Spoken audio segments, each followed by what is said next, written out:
What's the important thing about the fair? Why do you be out here, I think, most every day? It's a great Minnesota tradition, and I'm staying in one place and the rest of the state comes passing by. And since I'm at the DFL booth, no one has to talk with me. You don't have to interrupt anybody's good time. And where else can I go to get a bucket of ice water dumped on my head?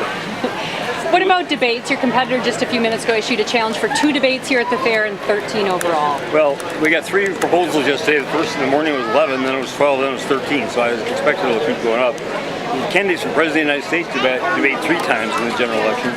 Governor Plenty debated 7 times in 2002, 6 times in 2006. So I think our proposal for 6 debates starting after Labor Day is right at there. Governor Plenty didn't debate Mike Hatch in 2006. So I mean, it's just it's a contrived issue. I think he should focus on things that people really care about. Are the fair debates an absolute non-starter? Yeah, I mean, it's just when the campaign comes into focus, when he has set forth some positions that are defined. For example, why is Minnesota to be better off if he cut taxes for the richest Minnesotans? How would that benefit the rest of the state? If he's going to cut taxes by $1 billion or $2 billion for the rich, then what is he going to cut in services for the rest of Minnesota to pay for that? Until he outlines some of his positions with some specificity, I mean, there's nothing to talk about. Can he do that at a debate?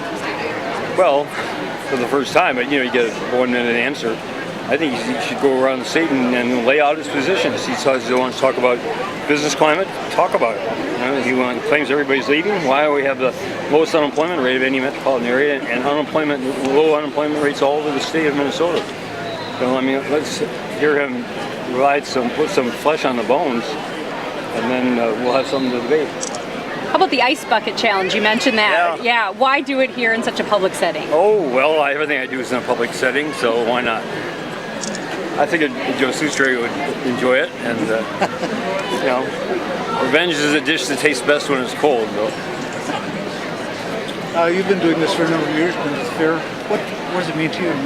What have you done this for? Well, this is the last time I'm here as a candidate for public office, so that's certainly a certain kind of point in time in life. But I love the fair, and I've been coming here since I was over 60 years. And my father showed horses and dairy cows at the fair when he was growing up, and so we would always have to go to the animal barns first. Not that I didn't love the animal barns, but we wanted to get to the midway. So, but I have great memories. And then my little sister decided to play hide and seek, and she hid in the pig barn for about 20 minutes. My mother was frantic. She thought she'd been squashed by some 1,000-pound pig, and that sort of put a damper on the amount of time we spent in the animal barns. So you in the animal barns? Yeah, I'll probably be there. I don't know if I'll be there today, but I'll be stopping by, absolutely. How much do you plan to be here? Well, I was here last night. Princess Kay of the Milky Way, and had a chance to talk with those really terrific 12 young women, and stress that every one of them is a winner. I congratulate the winner, but you take a picture of me with them, and I said the caption is "Beauties and the Beast," and enjoyed that. Be here today, be there tomorrow, and be here. Probably most every day, not absolutely, but most of them. Are you giving folks a hard sell, soft sell, or just listening as you're mostly listening? Mostly listening. Again, the good thing is I stay here and people come by and somebody has been if they want to talk about they have some an issue or something on their mind. There's a good chance to listen. Governor, do you consider this the kickoff to the campaign for you now? I think this is a kickoff to the state fair. I think the state fair is its own being, and it's a prized tradition of Minnesota. It sort of marks the beginning and the end of the summer season, so it has a lot of import that's really not related to the campaigns in November. Okay. Are we going to see you in a lot more campaign appearances now instead of official, or? Well, I'm going to meet with Lori Sturman after this. She'll probably ask me something She'll probably ask me something substantive, or either that or she'll have a bucket of cold water for me. Special session. You run for like 5 public offices statewide, and you have to go to the fair each time. What's the role of this? Is this a good thing? Is it difficult? It's a great Minnesota tradition, and also I would have to go all over the state for weeks or even months to see as many people as walk right up to me here and have something to say, something to talk about. So you can't beat that. Any closer to special session? No, not yet. We're waiting for the final number. Hi,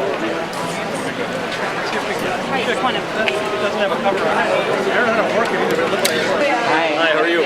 Nate Johnson, Hi. supporting the mentally ill. Absolutely. I have schizophrenia, and I heard you speak at rallies and state capitol and all that. I think you know my father, Tom Johnson. Oh, I sure do. Is my dad. Okay. So thank you so much for helping us. You are the former Hamilton County attorney? No, he wasn't the Hamilton County attorney. He was with the Mental Health Association. Oh, okay. He gave him Yes, I the do know him. Yeah. All right, very good. Okay, thanks well, very thank much. you. Thanks for being here. All right. Yeah, I like the part that the surgeons do. The part I have to do, much. I'll shake your hand, Mark. There you go. This is my terrific running mate. This is Tina Smith here. I can pretend to be Tina Smith. No, that's all right. That worked out. Thank you so much for the job that you're doing. Oh, thank you. Can I get a picture with you? Selfie? These young guys. Selfie. Person here at the fair too. I'm a fairy, and you still have my vote. Oh, thank you very much. You're welcome. It's a real tribute to you to be selected to sing in Yes, I was that very stature. nervous. Yeah, well, I was very nervous. Yeah, I know that feeling. Yeah, but it was an honor. So, and it's an honor to meet you today. Thank you. Thanks for stopping by. Thank You're you welcome. for your support. Tina? Nice to meet you. Yeah. Hi, how are you? Looks great from them, and I've seen the train just stop at the intersection over there, and I go, what happens if there's an emergency on either side? And I just go, whoa. But you know, the train, the whistle blowing, oh, it's great. Thank you for helping with that. Well, we're going to pursue it with the rail company now. I've got a couple more of these meetings to really get a sense of the situation statewide. Absolutely. So thank you very much. Okay, Thank you for your thanks time. for stopping by. Yeah. Well, I voted for you. One of my concerns is that every time there's a budget crunch, they cut health and human services. No, they never restore it. We restored the cuts in nursing homes and personal care attendants. We've increased now 6% in the last 2 years. I know, but they cut a lot more than 6% the last budget. Before we arrived. No, I know.